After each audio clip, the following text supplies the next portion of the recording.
Queridos, vamos abrir a palavra de Deus na carta de Paulo aos Romanos, capítulo 8, e vamos ler do verso 18 a 25. Enquanto você encontra essa passagem, Romanos 8, 18 a 25, quero cumprimentar a todos, recebê-los com alegria, saudá-los com a paz e dizer da nossa satisfação em tê-los nessa noite, para esse culto que nós prestamos ao nosso Deus. Já cantamos os louvores de Deus, já oramos, já confessamos os nossos pecados, agora vamos ouvir a instrução que vem dele, mediante a exposição da sua palavra. Romanos 8, 18 a 25. Ouçamos a leitura. Palavras do apóstolo Paulo. Porque para mim tenho por certo que os sofrimentos do tempo presente não podem ser comparados com a glória a ser revelada em nós. A ardente expectativa da criação aguarda a revelação dos filhos de Deus, pois a criação está sujeita à vaidade, não voluntariamente, mas por causa daquele que a sujeitou, na esperança de que a própria criação será redimida do cativeiro da corrupção para a liberdade da glória dos filhos de Deus. Porque sabemos que toda a criação a um só tempo geme e suporta angústias até agora. E não somente ela, mas também nós, que temos as primícias do Espírito, igualmente gememos em nosso íntimo, aguardando a adoção de filhos, a redenção do nosso corpo. Porque na esperança fomos salvos. Ora, esperança que se vê não é esperança, pois o que alguém vê, como espera? Mas se esperamos o que não vemos, com paciência o aguardamos. Até aqui a leitura da Escritura Sagrada. Oremos, irmãos, pedindo a iluminação do Espírito Santo. Ó bendito Deus, envia Teu Espírito Santo para nos conduzir na compreensão da Tua palavra, que Ele nos ilumine e nos faça conhecer o significado das sagradas letras e também de que forma elas se aplicam a nós, vivendo tanto tempo depois que elas foram escritas. Nós que somos o Teu povo, que Te amamos e queremos Te conhecer mais, aplica a Tua revelação ao nosso coração. Isso nós Te pedimos em nome de Jesus. Amém. Irmãos, o tema central do capítulo 8 da carta aos Romanos é a segurança da nossa salvação em Cristo Jesus. Esse capítulo 8 termina a parte central da carta aos Romanos, que começou com o capítulo 5, onde o apóstolo Paulo fala da justificação em Cristo Jesus, capítulo 5, da santificação, que é resultado dessa justificação, no capítulo 6, da libertação da condenação da lei, no capítulo 7, e agora no capítulo 8, a certeza que nós podemos ter de que Deus fez por nós, está fazendo por nós todas essas coisas. Ou seja, Paulo trata do ministério do Espírito Santo aqui no capítulo 8. Ele, no verso 1 desse capítulo, havia feito essa declaração: agora, pois, já nenhuma condenação há para os que estão em Cristo Jesus. Ou seja, para aqueles que estão em Cristo, que creem em Jesus Cristo como seu único Senhor e Salvador, para eles não existe mais condenação nenhuma. Deus não tem mais nada contra eles. Deus não haverá de julgá-los e condená-los e castigá-los eternamente, porque a culpa deles foi perdoado em Cristo Jesus. Em seguida, do verso 2 até o verso 30, na verdade até o final do capítulo, o apóstolo Paulo vai falar a respeito da segurança que nós podemos ter dessa verdade gloriosa, de que aqueles que são de Cristo, para eles não existe mais condenação. Aqui nem nesse mundo, nem no mundo vindouro, que seus pecados foram perdoados, os pecados passados, presentes e futuros, de tal forma que Deus pode prometer para eles a vida eterna, porque todos os seus pecados já foram perdoados em Cristo Jesus. Como é que eu sei disso? Eu sei disso porque o Espírito Santo aplica essas verdades no meu coração. Versos 2 a 4 do capítulo 8, nós já vimos. Eu sei disso porque o Espírito Santo inclina a minha mente e o meu coração a pensar nas coisas de Deus, em vez de ficar pensando nas coisas da carne e nas coisas do mundo. Nós vimos isso nos versículos de 5 a 8 do capítulo 8. Eu sei que não há mais nenhuma condenação para mim, porque o Espírito de Deus habita em mim, e por meio dele eu posso clamar a Deus, Abba, Pai. Ele me dá vida e a esperança da ressurreição futura. E eu sei que não há mais nenhuma condenação para mim, porque pelo poder do Espírito Santo eu sou livre do domínio da carne e eu não vivo obrigado a uma vida de pecados. Eu posso viver uma vida em que o pecado não é necessário, versos de 12 a 17. E aqui, de 18 a 25, que é a passagem que eu li, o apóstolo Paulo diz que nós podemos ter certeza de que não temos mais nenhuma condenação contra nós, porque o Espírito de Deus, ele nos traz uma amostra da glória futura. Ele funciona como uma espécie de garantia e primícia daquilo que Deus haverá de nos dar na vida eterna. Esse é o ponto central da passagem. Paulo desenvolve isso fazendo um contraste entre os sofrimentos do mundo presente, que nós experimentamos aqui, e a glória que um dia Deus haverá de revelar e da qual nós participamos. O porquê do verso 18, Paulo começa a sentença com essa palavra: porque para mim tenho por certo que os sofrimentos do tempo presente não podem ser comparados com a glória a ser revelada em nós.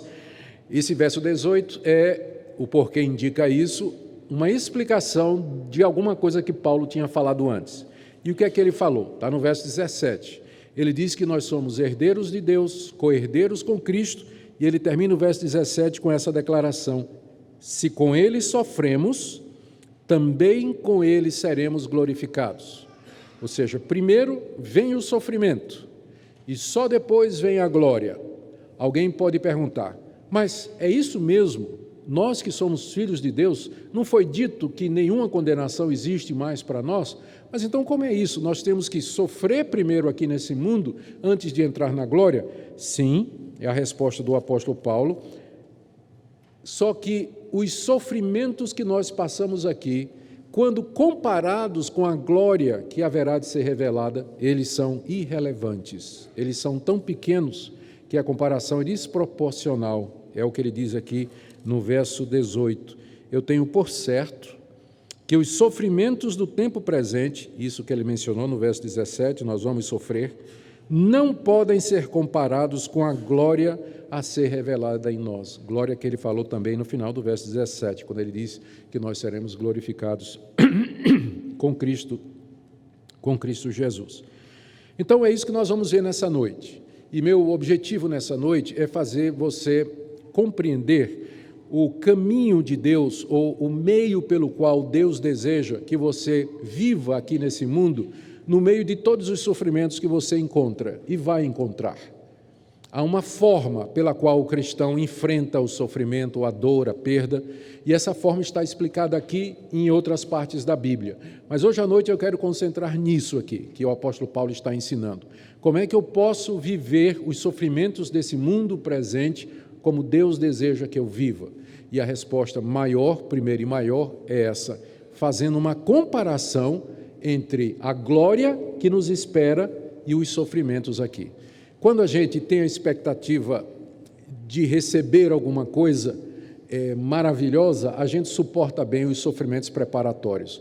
Eu digo isso porque eu vi não somente a minha esposa, mas a minha filha darem à luz filhos no meio de grandes dores, porque elas optaram pelo parto natural. E eu assisti todos eles, o nascimento de todos os meus filhos e dos netos também. Então, particularmente, eu me lembro dos sofrimentos da minha filha no nascimento do primeiro neto. Foram 14 horas de trabalho de parto, não é? A dor e os gritos, não é? Que eu ficava assim agoniado, quase que eu chamava o pai, não é? E dizia: ô Ronaldo, manda logo fazer uma cesárea, alguma coisa para acabar com isso aqui. Mas com que alegria no final estava a minha filha, na hora que nasceu o João Gabriel. Então, ela suportou todas aquelas dores porque ela sabia o que viria depois. Essa é mais ou menos a figura que está aqui. Quando a gente pensa no que Deus preparou para nós, nós suportamos as dores de parto do mundo vindouro. Esse mundo presente, ele está como que em dores de parto, aguardando a chegada do mundo futuro. E nós, então, esperamos com confiança e esperança, porque o que vem depois supera em muito os nossos sofrimentos aqui. Vamos ver como Paulo desenvolve essa ideia aqui no texto que nós temos diante de nós. Ele começa afirmando que ele tem certeza disso, de que nessa comparação o mundo presente perde. Verso 18, tenho certeza de que os sofrimentos do tempo presente não podem ser comparados com a glória a ser revelada em nós.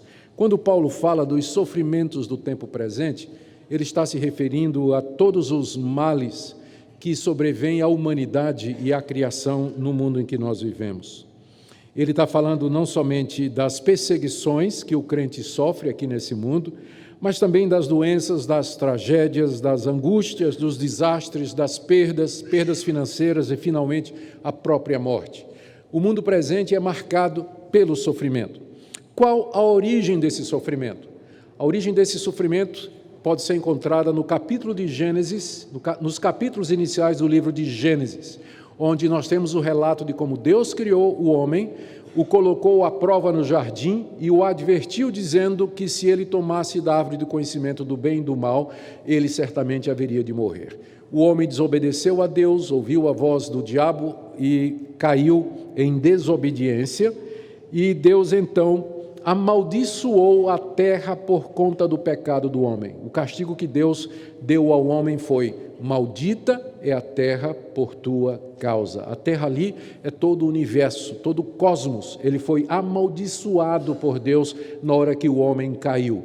Deus disse ao homem que ele então teria uma existência de dores, onde a terra seria hostil para ele, a terra que antes era um paraíso, um jardim, agora haveria de produzir espinhos, e que o homem com suor e sofrimento haveria de viver aqui nesse mundo, enquanto sua mulher daria à luz a filhos através de muitas dores. Ou seja, Deus sujeitou toda a criação, o universo inteiro, juntamente com a humanidade toda, ao sofrimento, à dor, a todo esse tipo de angústia por conta do pecado do representante do universo. Naquela altura, essa altura, alguém pode perguntar: por que Deus amaldiçoou toda a criação por conta do pecado do homem? A resposta é que o homem foi criado como o gerente de Deus, da sua criação, responsável por cuidar e guiar e conhecer o mundo todo. O homem foi criado à imagem e semelhança de Deus, era o representante de Deus nesse mundo, era o ápice da criação de Deus. Quando ele cai, não somente a sua descendência que estava nele cai também, mas todo o cosmos do qual ele era o representante, todo o universo do qual ele era a criatura máxima, cai juntamente com ele. Então, por isso Deus disse: maldita é a terra por tua causa.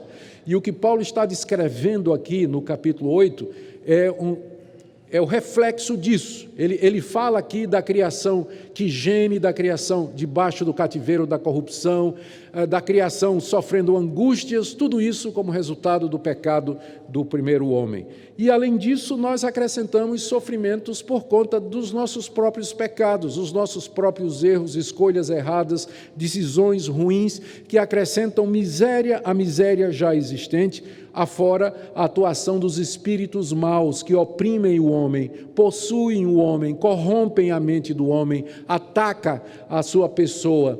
Tudo isso, então, faz com que o nosso mundo em que nós vivamos, ele seja marcado por aquilo que Paulo descreve no verso 8 como sofrimentos.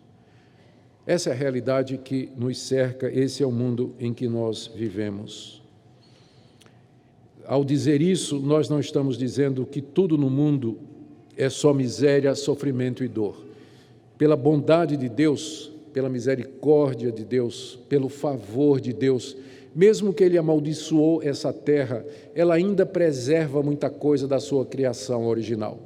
Há paisagens belíssimas, há locais belíssimos para se ver, há climas gostosos, há frutas maravilhosas, algumas imencionáveis, outras a gente pode mencionar, há animais belíssimos, há situações na vida que são boas de você viver. Isso é só a misericórdia de Deus temperando a sua maldição sobre esse mundo, mas é tudo provisório, tudo é efêmero, tudo é passageiro, todos os prazeres e alegrias que nós temos aqui são vãos, não são duradouros. porque o que marca essa terra é exatamente o sofrimento a qual ela está sujeita por conta da corrupção do primeiro pecado agravado pelos nossos. Mas há também, e aqui é boa notícia, há também uma glória a ser revelada, como Paulo diz no verso 18. Ele fala dos sofrimentos do tempo presente, mas ele fala também de uma glória que vai ser revelada em nós, ou a nós, pode ser as duas traduções, e que é de uma natureza tal que supera os sofrimentos presentes. Ao que é que Paulo está se referindo? Ele está se referindo à vinda de Jesus Cristo, que é o segundo Adão, o último homem, o representante da nova humanidade. Quando ele vier, haverá a ressurreição dos mortos, a transformação dos que estiverem vivos, e essa terra amaldiçoada, ela será renovada, ela será mudada. Você encontra referências a isso nos profetas de Israel, no livro do profeta Isaías, capítulo 66, por exemplo. O profeta, falando da parte de Deus, diz: eis que eu crio novos céus e nova terra. Esse mote, esse tema é desenvolvido pelo apóstolo Paulo aqui, quando ele fala da redenção da criação, e pelo apóstolo Pedro na segunda carta que ele escreve no capítulo 3, onde inclusive ele dá detalhes de como Deus vai fazer isso. Ele vai abrasar os elementos, vai derreter os elementos que compõem o presente universo, e ele vai fazer surgir um novo universo, um novo céu e uma nova terra, purificados, transformados, onde habitam a justiça, e que será o habitat final da raça humana, aqueles que foram salvos e transformados mediante Jesus Cristo. Essa é a glória que vai ser revelada, e ela é de tal maneira que ela supera os sofrimentos aqui presentes, que é exatamente o que Paulo diz no verso 18. Eu tenho certeza de que os sofrimentos do presente não dá nem para comparar com a glória que está nos esperando e que ainda Deus vai revelar. Ele usa o termo revelar, porque no presente essa glória está oculta. Nós a vemos pela fé. Ela não é visível como a nossa realidade atual, mas ela é tão real quanto, e nós a esperamos pela fé. Por isso que Paulo diz, ela vai ser ainda revelada, porque no momento ela está oculta aos olhos humanos, embora perceptível pela fé. É disso que Paulo está seguro. Eu tenho certeza, verso 18, e é disso que nós também temos que estar seguros, porque nós vivemos no mesmo mundo do apóstolo Paulo. Em que sentido essa glória futura supera os sofrimentos presentes? Paulo menciona 3 aspectos que eu quero ver com vocês em seguida. O primeiro deles, podemos resumir como sendo a revelação dos filhos de Deus. Está aí no verso 19 a 20. A ardente expectativa da criação aguarda a revelação dos filhos de Deus, pois a criação está sujeita à vaidade, não voluntariamente, mas por causa daquele que a sujeitou. O que é que Paulo está dizendo aqui? Em outras palavras, que a natureza, ela aguarda com grande expectativa que os filhos de Deus sejam revelados. Os filhos de Deus são todos aqueles que creem no Senhor Jesus Cristo como seu Senhor e Salvador. Não é a humanidade toda. A Bíblia é muito clara, não são todos da humanidade que são filhos de Deus, mas somente aqueles que creem em Jesus Cristo e que foram perdoados e justificados dos seus pecados, que são esses mencionados no verso 1 do capítulo 8, de quem Paulo diz: já não há nenhuma condenação para os que estão em Cristo Jesus. Esses que estão em Cristo Jesus, eles são os verdadeiros filhos de Deus. Mas eles estão espalhados pelo mundo todo. Aqui mesmo na minha audiência, nessa noite, eu gostaria muito de dizer que a quantidade de filhos de Deus aqui nessa noite é igual à quantidade de pessoas que estão presentes aqui. Mas eu não posso fazer essa afirmação, porque a gente sabe que tem pessoas que podem frequentar uma igreja, assistir cultos e participar de uma organização religiosa e nunca, de fato, elas foram salvas, justificadas e perdoadas. Nunca se arrependeram de verdade dos seus pecados, nunca creram no Senhor Jesus de todo o coração e, portanto, permanecem nos seus pecados e darão contas desses pecados e por eles serão julgados e condenados. Enquanto que aqueles que creem no Senhor Jesus são perdoados e para eles não há mais nenhuma condenação. Esses são os filhos de Deus. Pois bem, Paulo está dizendo aqui que a criação, o cosmos, o universo, aguarda de maneira ardente, com expectativa, a revelação dos filhos de Deus, ou seja, aquele momento em que Deus haverá de vir em glória na pessoa de Jesus e os filhos de Deus serão apresentados ao mundo, eles serão vistos como eles são na realidade. Então nós saberemos quem é quem.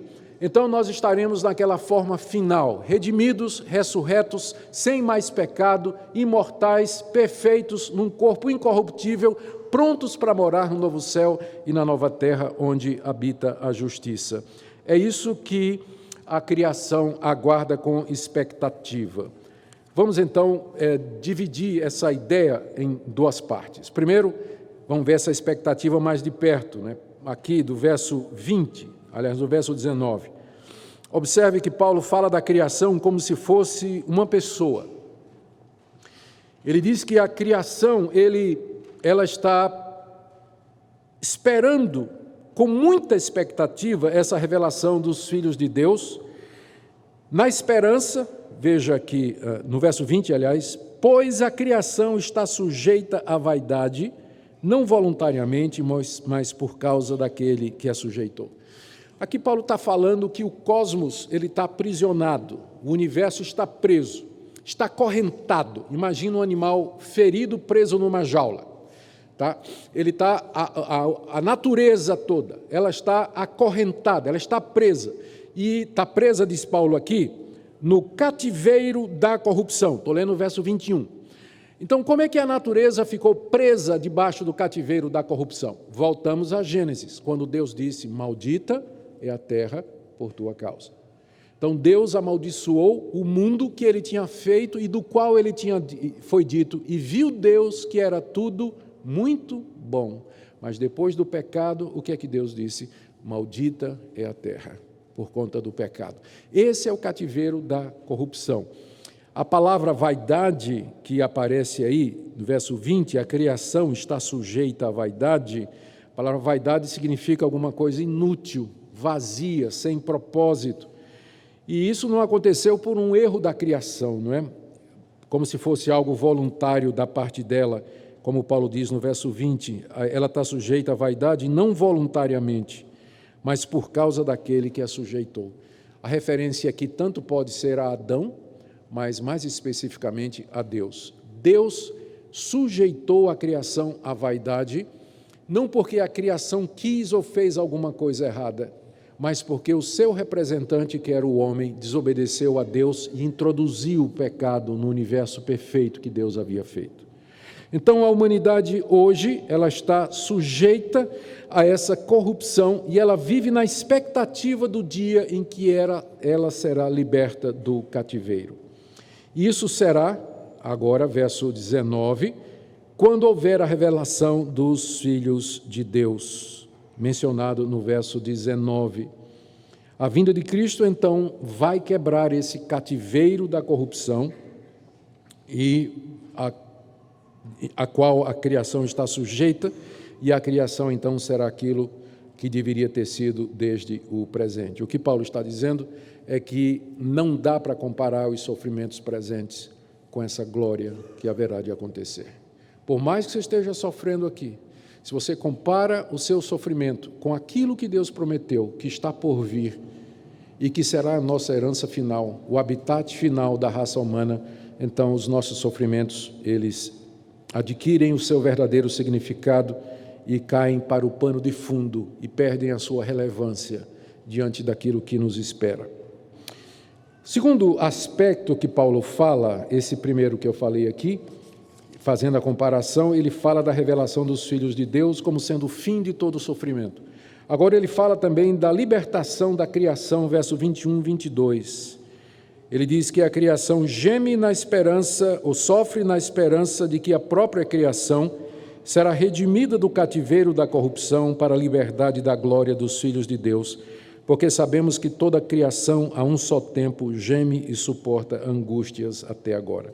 Paulo está dizendo em outras palavras, a mesma coisa que ele disse nos versos anteriores. Ou seja, primeiro, que a criação está cativa da corrupção. Quando ele fala em corrupção aqui, a gente tem que entender isso como aquele processo de decaimento, declínio da natureza que foi imposto por Deus quando o homem caiu. e a criação está presa, ela está cativa, ela não tem saída. Por isso, Paulo diz aqui que ela geme e suporta angústias. Toda a criação, ou seja, não há nenhum ser criado que escape disso, a um só tempo, como se fosse um coro fúnebre gemendo, e até agora, são os 3 termos que Paulo usa para qualificar o gemido da criação. Toda a criação, a um só tempo e até agora. Como se a criação fosse um grande coral gemendo diante de Deus e dizendo: até quando o Senhor nos manterá cativos, presos à corrupção, à vaidade? Até quando isso vai acontecer? E na expectativa daquele dia em que Deus trará a libertação, que é o que diz o verso 21, a liberdade da glória dos filhos de Deus. Vou ler outra vez. Na esperança de que a própria criação será redimida, libertada do cativeiro, da prisão, da corrupção, declínio que ela vive agora, para a liberdade da glória dos filhos de Deus.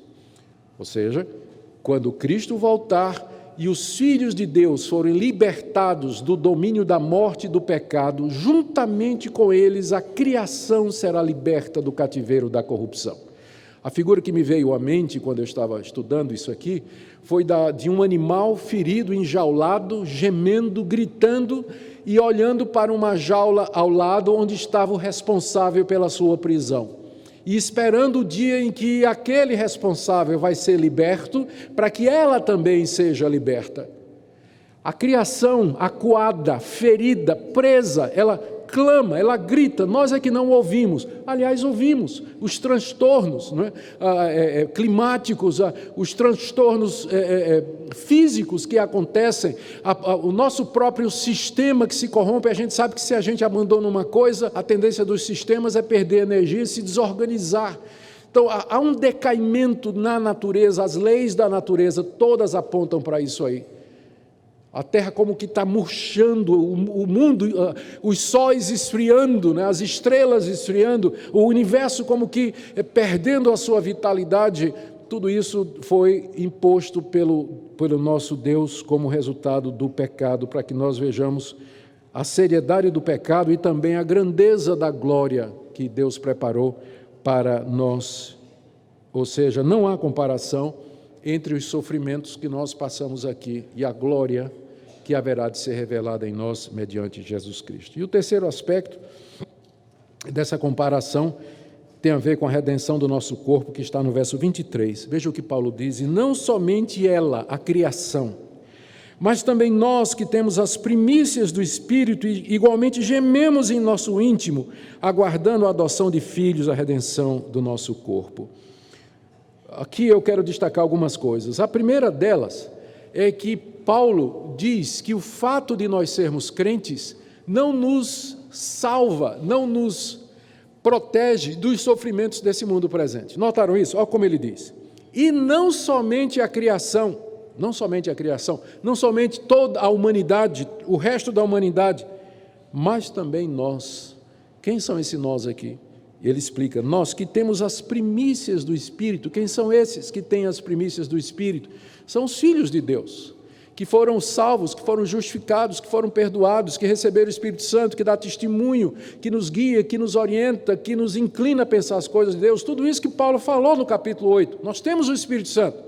Então, o fato de nós termos o Espírito Santo não nos protege dos sofrimentos do mundo presente. Não é isso que ele está dizendo aqui? Vou ler de novo. E não somente ela, a criação, mas também nós que temos as primícias do Espírito, igualmente gememos em nosso íntimo.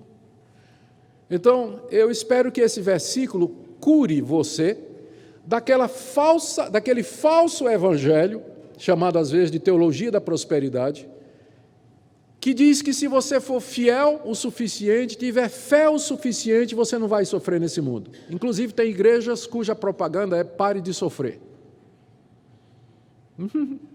Não é a igreja do apóstolo Paulo essa, pode ter certeza. Ele está dizendo que, inclusive, nós que temos as primícias do Espírito Santo, igualmente como os demais, gememos no nosso íntimo. Gememos de quê? Nós gememos pelas dores, pelas tragédias, pelas perdas, pelo sofrimento que nos acontece. Acontece com o descrente, acontece com o crente. Se um avião cai, morre crente e descrente. Se tem um acidente de ônibus, morre crente e descrente. Se tem uma epidemia, morre o seu filho e o filho do ateu, seu vizinho. Se há um problema financeiro no país, a sua empresa fecha igual a empresa do ateu. Porque nós vivemos num mundo que está debaixo do sofrimento e a presença do Espírito Santo não é uma espécie de garantia de que estas coisas não nos atingirão. É exatamente por não entender isso que muitas pessoas entram na igreja atrás das bênçãos materiais de Deus. E aí recebem promessas de falsos profetas e falsos pastores. E quando essas promessas não se cumprem, eles se desiludem. E em vez de se desiludir com aquela igreja e com aquele falso pastor, se desilude com o cristianismo em geral e com o próprio conceito de Deus. E aí forma uma legião incontável de desigrejados, pessoas que tiveram experiências negativas em igreja porque tinham expectativas erradas a respeito do que é o Evangelho. E elas formam uma legião crescente no Brasil de gente decepcionada com o Evangelho. Mas decepcionada não porque o Evangelho é falso, mas decepcionada com o falso Evangelho que foi apresentado para elas. Falso Evangelho, o verdadeiro Evangelho é esse aqui. Nós vivemos num mundo debaixo de sofrimento por conta do pecado do homem. E nós fazemos parte disso, já nascemos parte de uma raça marcada pelo pecado, pela corrupção e que tem o sofrimento como sua característica. E você não vai se livrar disso. Se você pensa que sua felicidade está aqui nesse mundo, você está iludido. Vejam para onde Paulo aponta, aonde ele quer que a gente coloque os olhos. Qual é a nossa fonte de expectativa e de alegria? É exatamente a glória vindoura. Porque se você põe sua felicidade aqui numa pessoa, ela vai decepcionar você. Se você põe sua felicidade nas riquezas, elas não vão encher o seu coração. Está cheio de rico oco aí, que vive em angústia e cometendo suicídio. Atriz de cinema, fazendo a mesma coisa. Não. A nossa felicidade não está aqui. E não há nada nesse mundo que possa encher o nosso coração. Por isso que o apóstolo Paulo aponta para a glória vindoura e ele diz: o que está por vir supera em muito os sofrimentos que nós passamos aqui. Por isso, coloque os olhos lá e não ponha a sua esperança aqui, nesse mundo. Nós não estamos isentos, nós não temos imunidade com relação aos sofrimentos desse mundo. Segundo ponto aqui do verso 23, o primeiro ponto é esse, aqui do verso 23, que o apóstolo Paulo diz que nós, os crentes, sofrem igualmente com o restante da humanidade. O segundo ponto é que ele se refere aqui, pela primeira vez na carta, ao Espírito Santo como sendo, ou como trazendo as primícias. O que são primícias? Paulo está usando uma linguagem do Antigo Testamento. Você pode encontrar isso nos livros de Moisés, onde há a recomendação de que o judeu trouxesse as primícias da sua colheita como oferta a Deus. As primícias eram os melhores frutos da primeira fase da colheita, que o israelita arrecadava e ele levava num cesto e oferecia no templo em gratidão a Deus, dizendo que tudo que ele tinha era de Deus e vinha de Deus e pertencia a Deus. Era uma expressão de gratidão. Então, primícias, o nome está dizendo, são os primeiros frutos representativos do restante da colheita. Ao trazer as primícias, o israelita estava dizendo: eu te trago as primícias para dizer que tudo o resto que ficou lá na fazenda te pertence. Eu estou trazendo uma amostra do que tem lá na fazenda, para dizer que é teu, tudo é teu, Senhor. Isso aqui representa tudo mais da colheita da fazenda. O Espírito Santo, ele funciona como primícias, no sentido de que Deus nos dá o Espírito Santo como uma amostra daquilo que está lá na fazenda celestial, daquilo que ele está preparando para nós e que nos pertence.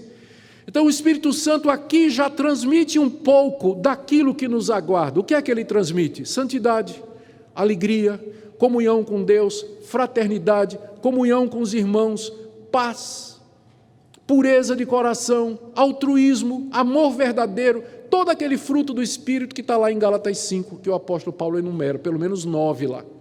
Aqui ele falou de várias coisas. que nós nos referimos a Deus como Pai mediante o Espírito Santo, que o Espírito Santo testifica ao nosso espírito que nós somos filhos de Deus, aquela certeza do carinho e do amor de Deus por nós. Isso é apenas uma amostra, aquele cesto com as virtudes, ou a amostra das virtudes, das graças, das bênçãos, dos privilégios que nós teremos lá no novo céu e na nova terra que Deus preparou e que se aproxima a cada dia. Então é assim que o Espírito Santo faz, e é isso que nos sustenta. Veja agora, em terceiro lugar, o final do verso 23, quando Paulo diz que mediante as primícias do Espírito, mesmo gemendo em nosso íntimo, nós aguardamos a adoção de filhos, a redenção do nosso corpo. Então, nós vivemos aqui aguardando. Essa é talvez uma das melhores definições do que é a vida cristã.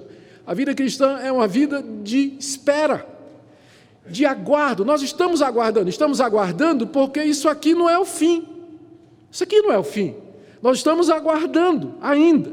Ou seja, nós temos esperança. Nós vivemos em expectativa. E o que é que nós esperamos e o que é que nós aguardamos? Ele menciona duas coisas. Primeiro, a adoção de filhos e a redenção do nosso corpo. Na verdade, as duas coisas é uma só. Ele está falando da ressurreição dos mortos. Quando Cristo voltar e os seus ressurgirem e os vivos forem transformados, então o nosso corpo será redimido, o nosso corpo marcado pelo pecado, pela impureza, marcado pelas doenças, pelo decaimento, pela velhice, por tudo que nos ocorre, que é inevitável, esse corpo será redimido do pecado e das suas consequências, o que nos traz aqui uma lição muito importante. O cristianismo não é uma religião docética. O docetismo foi uma heresia do século II, que dizia que Jesus não tinha um corpo físico, que ele era só uma alma. Porque se Deus é espírito, qual é a preocupação dele com o corpo?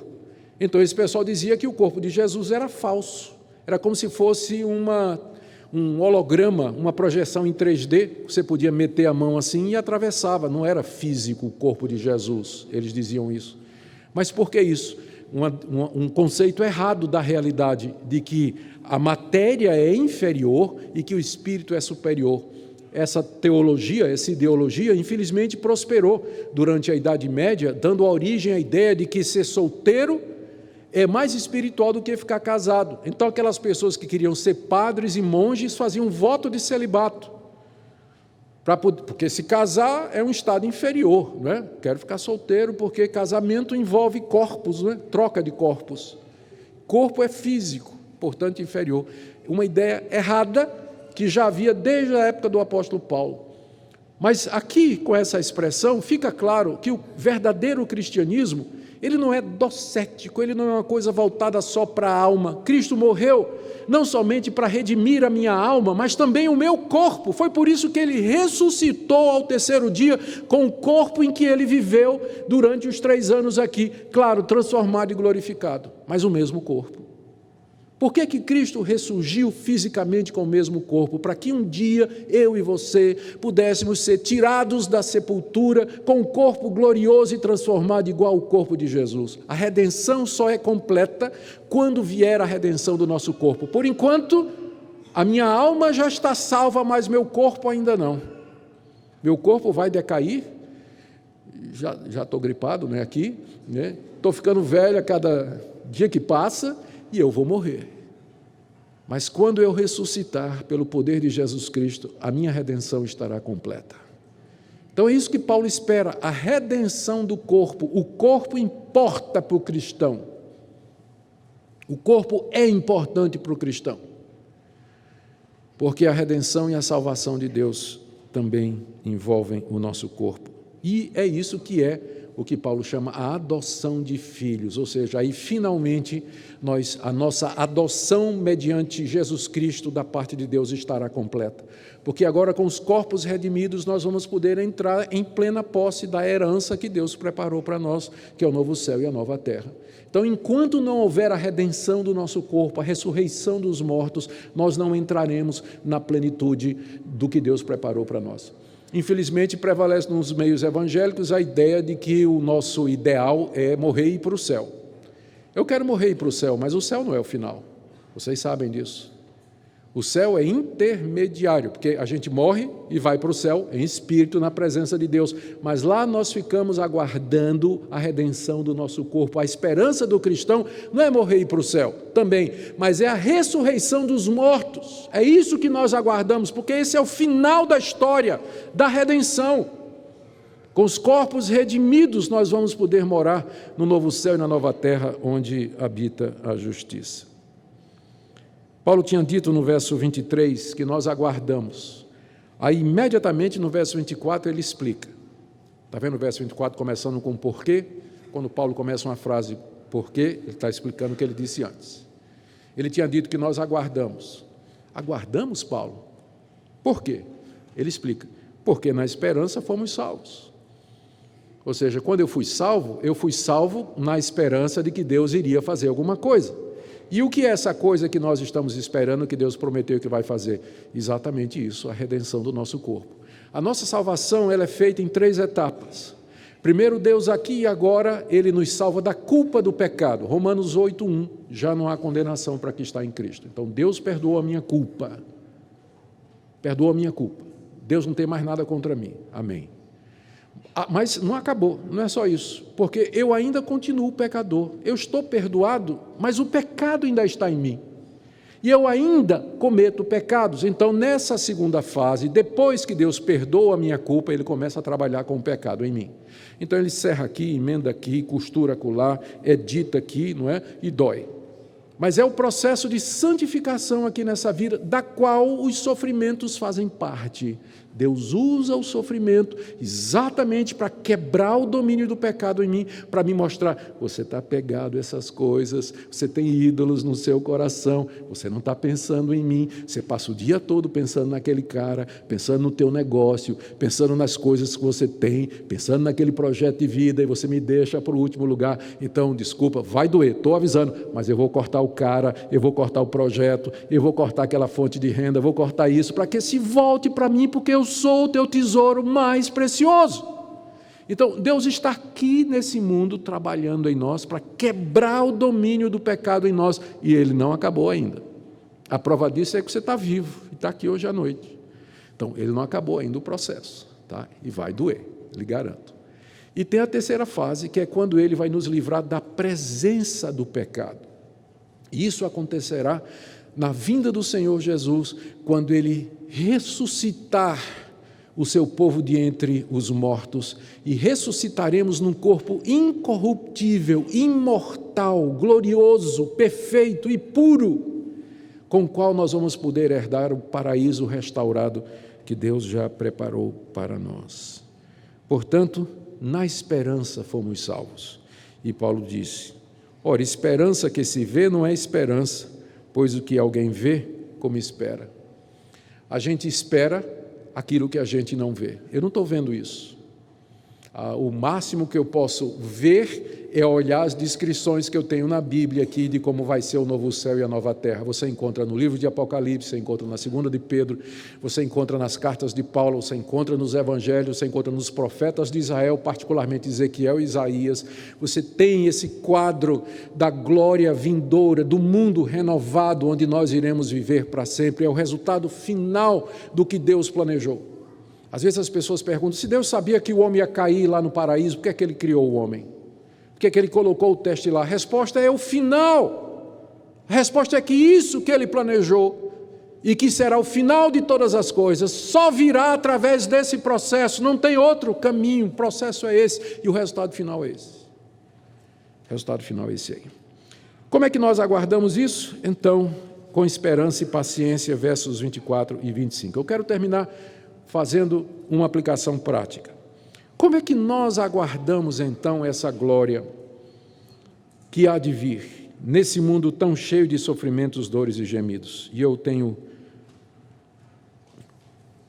7 aplicações aqui, mas eu vou devagarzinho para não aumentar o sofrimento de vocês. Vou cortar algumas. Não tem nada que faça a gente sofrer mais do que um pregador que demora demais e é monótono, né? É um sofrimento indizível isso aí. O João Wesley dizia que se o sermão é bom, ele será curto, e se for ruim, ele precisa ser breve. Então, Concordo com o João Wesley completamente, nem sempre consigo, mas vamos lá. Algumas aplicações aí, sugestões de como, a partir do texto, de como nós podemos viver nesse mundo cheio de sofrimentos. Primeiro, lembre que os sofrimentos que você passa aqui, se você é filho de Deus, se você está em Cristo, esses sofrimentos aqui não se comparam com a glória que lhe aguarda. Para que você lembre disso, a melhor coisa é você meditar nas Escrituras. Leia o que a Bíblia fala a respeito da ressurreição, da glória de Cristo, da grandeza do nosso Deus que nos aguarda, do novo céu e da nova terra. Medite na Escritura, se aproprie dessas promessas, faça com que essas promessas sejam a razão da sua existência e elas haverão de produzir em você fé, esperança e paciência, que é o que Paulo descreve aqui no final da passagem, no verso 25. Nós esperamos o que não vemos com paciência. Então, antes de você se dar ao desespero, ao desânimo, ao fracasso e chutar o pau da barraca mesmo com relação a Deus e ao cristianismo, medite na glória que está reservada para os filhos de Deus. E aí você vai ver que os seus sofrimentos aqui não são nada, comparados com a alegria, a paz, a glória, a riqueza do mundo vindouro. Segundo, lembre que os sofrimentos que você passa aqui, eles são os mesmos que o restante da humanidade passa. Não é isso que Paulo está dizendo aqui? É toda a criação que geme, toda, não tem exceção. Às vezes o cristão acha assim, acho que Deus me escolheu para me fazer o cara mais miserável do mundo, porque é só problema, só dá problema na minha vida. Não sei por que Deus me sorteou para me fazer o exemplo do que é a infelicidade nesse mundo. Querido, levante os olhos, olhe o quadro maior. Há pessoas que sofrem muito mais do que você, mas muito mais mesmo. Esses sofrimentos estão espalhados por nossa cristandade no mundo todo. Nós estamos num mundo que é marcado, sem exceção, pelo sofrimento. Então, pare de olhar para o seu próprio sofrimento. Olhe a realidade ao seu redor e, mais do que isso, olhe além pela fé para aquilo que Deus prometeu àqueles que são seus. Terceiro, medite no fato de que nem sempre o sofrimento é resultado de algum pecado em particular. Sofrer, gemer, suportar angústia faz parte do fato de sermos membros de uma raça caída no mundo decaído. Às vezes pode ser que Deus castigue, no sentido de corrija, fortemente, com ênfase, algum pecado particular que nós cometamos. Mas Ele faz isso não para nos destruir, mas como um pai corrige o seu filho, para aproveitamento e para crescimento. Então, quando você está sofrendo, não pense assim, estou sofrendo porque cometi algum pecado e Deus está me punindo por isso. Isso é o que ensina algumas igrejas. E o consolo que elas podem oferecer, o sujeito está lá, está doente, está com câncer, está em doença terminal, ou está passando alguma dificuldade, e o consolo é esse: você cometeu o pecado. Deus está castigando você. Pensa nos amigos de Jó. Jó está lá, perdeu tudo, no mesmo dia, perdeu os filhos, perdeu as propriedades. Deus permitiu que Satanás o ferisse da cabeça aos pés com uma doença, que era alguma espécie de úlcera, que ele se coçava com um pedaço de telha, aquelas feridas. E ainda deixou aquela mulher, que ficava dizendo: amaldiçoa teu Deus e morre. Eu acho que foi a pior tentação de Jó, foi aquela mulher que foi deixada ali. Desculpa aí, um lapso. Não é? E aí chegaram os amigos de Jó para consolar Jó. E como é que os amigos vieram consolar Jó? Eu sei de que igreja os amigos de Jó eram membros. Porque eles chegaram dizendo: Jó, examina a tua vida, tem pecado aí, isso é maldição hereditária, tem alguma coisa errada na tua vida, porque um crente fiel não sofre. Se ele está andando diante de Deus, ele não passa por problema. E Jó dizendo: mas eu não fiz nada. Jó, você é orgulhoso, você é endurecido de coração, você é melhor do que os outros. Não, eu sei que eu sou um pecador, não valho nada diante de Deus, mas eu não cometi nada diante de Deus. A minha consciência está tranquila, eu não cometi nada. E estava mesmo. Jó era um homem temente a Deus. Diz lá o início do livro que ele temia a Deus mais do que qualquer outra pessoa. Ainda assim, ele passou por todo aquele sofrimento. Então, os amigos de Jó continuam hoje. Esse pessoal que o único consolo que tem é dizer, você pecou mesmo, você não vale nada e não traz consolo nenhum. Já encontrei gente e gente desesperada, levando um fardo nas costas, dizendo, lá na minha igreja, estão dizendo que eu estou amaldiçoado, estão dizendo que eu estou debaixo de pecado, todo esse sofrimento que estou vivendo, reverendo, mas eu não consigo saber por quê. Então, não é. Não é. Isso faz parte dos sofrimentos da vida presente. Claro, toda vez que alguma coisa acontece conosco, a primeira oração que a gente faz é de Senhor, eu peço graça, Fala com o apóstolo Paulo, por favor, eu peço que o Senhor tire esse espinho da minha carne. Ou o Senhor me explique qual o motivo pelo qual esse sofrimento está chegando. Se eu pequei contra ti, o Senhor me corrija. Mas se não, tira esse sofrimento. E pode ser que Deus vá dizer a você o que disse a Paulo, não vou tirar o espinho não, mas vou te dar graça, para que você possa suportar. Mas o que eu quero dizer aqui é que você repudie essa teologia maligna, que quer identificar toda forma de sofrimento com algum pecado específico. Porque você está vendo aqui, acabamos de ler em Romanos 8, que é a criação toda, todos nós, e não é por conta de um pecado específico, embora possa acontecer, mas é por conta da corrupção a qual o mundo foi sujeito por conta do pecado original. Penúltima orientação. Procure viver uma vida cheia do Espírito Santo. É Ele que nos traz o gosto do mundo vindouro, as primícias. Viva uma vida cheia do Espírito Santo, e na hora que o sofrimento bater a sua porta, você vai poder dizer, está doendo, eu estou gemendo. Você nota que Paulo aqui não proíbe que a gente gema. Você pode dizer, Deus, está doendo, mas muito mesmo, Deus. Mas olha, nunca senti essa dor, está muito pesado, Deus, mas naquela hora o Espírito Santo vai sussurrar no teu coração, tu és meu. E isso aqui é para você pensar na glória vindoura, para você pensar nas glórias celestiais e no teu Salvador Jesus Cristo, para desapegar o teu coração das coisas desse mundo. Cultive uma vida cheia do Espírito. E por fim, nós não somos como os demais que não têm esperança, que vivem nesse mundo sem qualquer expectativa. Eles ficam aguardando a morte, mas nós vivemos aguardando a vida. Nós vivemos aguardando a vida. A morte é só um trampolim, é a próxima fase. Nós temos esperança, não somos como os demais. Nós olhamos mais além, os olhos fixos na glória. Caminhamos nesse mundo, mas com os olhos fixos na glória que há de ser revelada. E é por isso que nós podemos ter o coração cheio de esperança e de expectativa e de paz. Que Deus nessa noite aplique essa palavra ao seu coração, meu irmão, minha irmã, e que você saia daqui glorificando esse Deus, dizendo, Deus me perdoa pela minha murmuração, pela minha insatisfação, pelo meu ressentimento, pelas minhas críticas, perdoa-me. Dá-me uma visão da tua glória, dá-me uma visão daquilo que o Senhor preparou para mim.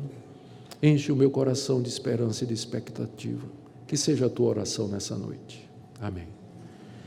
Ó Deus bendito, pedimos que assim seja feito. Que teu Espírito Santo nos persuada, nos convença e nos console nessa noite. No meio de todos os sofrimentos, que nós possamos viver na expectativa da glória vindoura, aguardando com paciência aquilo que nós não vemos. É o que nós te pedimos, em nome de Jesus. Amém.